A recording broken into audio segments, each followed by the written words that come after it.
అన్నమాచార్య కీర్తన నేర్చుకుందాం. మోహన రాగంలో పరమపురుషుడు గోపాల బాలుడైనాడు. ఒకసారి ఆరోహణ అవరోహణం పాడదాం అందరం.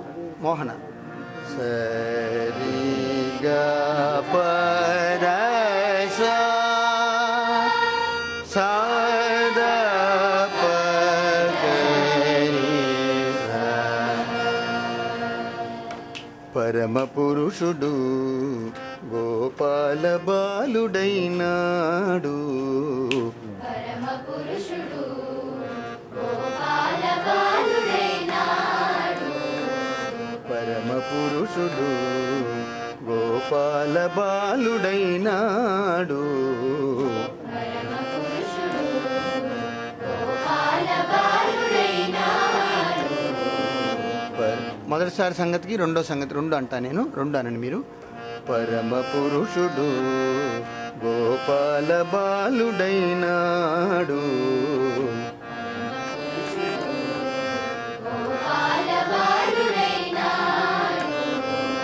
పరమపురుషుడు గోపాల బాలుడైనాడు.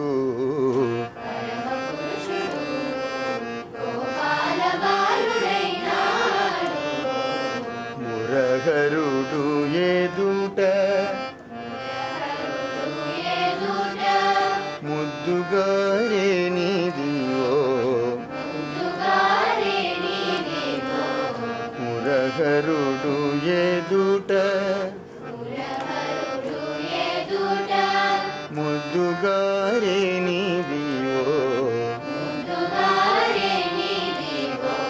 పరమపురుషుడు గోపాల బాలుడైనాడు.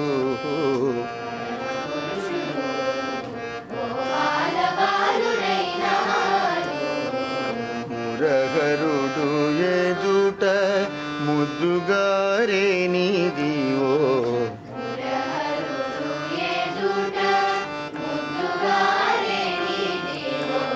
పరమపురుషుడు. మొత్తం ఒకసారి పాడదాం.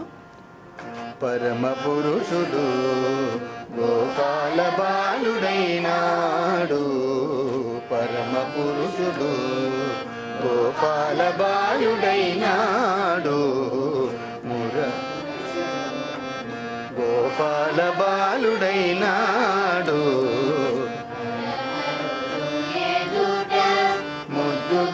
ముద్దుగారేనిదివో. మురహరుడు ఎదుట ముద్దుగారేనిదివో. పరమపురుషుడు గోపాల బాలుడైనాడు. పరమపురుషుడు. ఈ పల్లవి బాగా ప్రాక్టీస్ చేసుకున్నాక చరణాలు నేర్చుకోవచ్చు.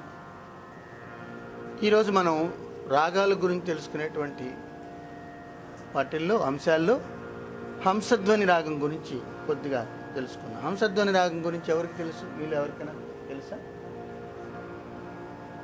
ఒక రాగం గురించి. హంసధ్వని రాగంలో పోనీ ఏదైనా కీర్తన తెలుసా మీకు? ఏం కీర్తన తెలుసు? రఘునాయక త్యాగరాజ స్వామి వారి కీర్తన. ఇంకా ఒక ఫేమస్ కీర్తన, అది సరే, అది అన్నమాచార్య కీర్తన.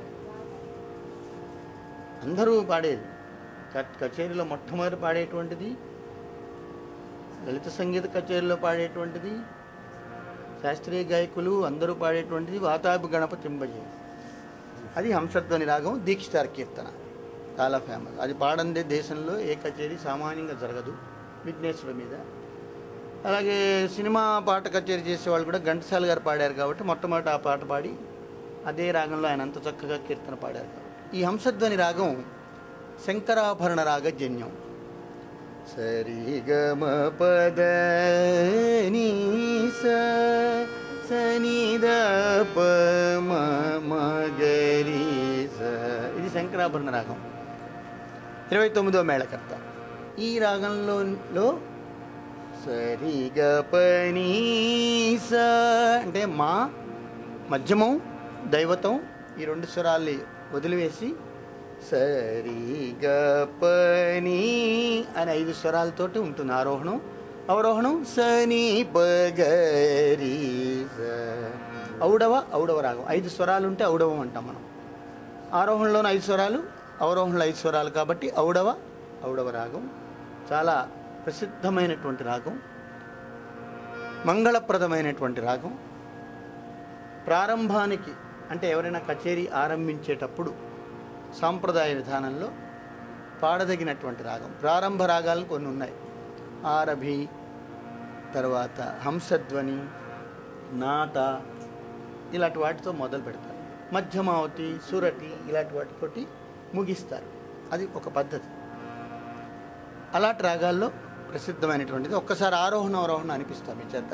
సరి గ ప అనండి.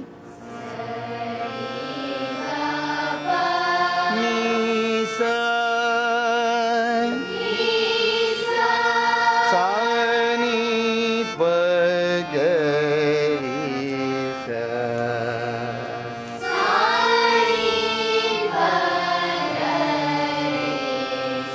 సరి గ ప ని సా సా ని ప గ రి సా.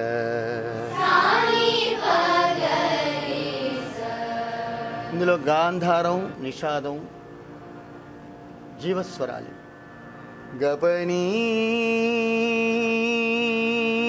ప గ ఇలా న్యాసం చేస్తారు. న్యాసం అంటే నిలపడం, ఒక చోట నిలిపేటువంటి స్వరం గా.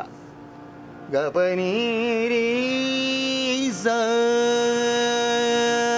సని ప గ గపని ని ప గ ని ప గ ప గ రి గ రి స ని స రి గ ప గ రి గ ప ని స ని ప ని స రి గ రి స ని స రి గ ప గ రి స ని రి స ని స ప స ని ప ని ప గ ప గ రి స రి గ ప ని స రి గ ప ని స గ ప ని స ప ని స ని స సా ని ప గ రి స. ఇలా ఉన్న 5 స్వరాల్ని రిగపనే, రిగపని 4 సా వదిలేస్తే రిగపని, ఈ 4 స్వరాల్ని బాగా బలంగా స్ఫుటంగా పాడుతుంటే చాలా అందంగా ఉంటుంది. మంచి వినేవాళ్ళకు కూడా చాలా ఉత్తేజభరితంగా ఉంటుంది. ఇందులో అనేక ప్రసిద్ధమైన కీర్తనలు ఉన్నాయి. ప్రత్యేకంగా శ్లోకాలు ఈ రాగంలో మంగళప్రదంగా చేస్తూ ఉంటారు.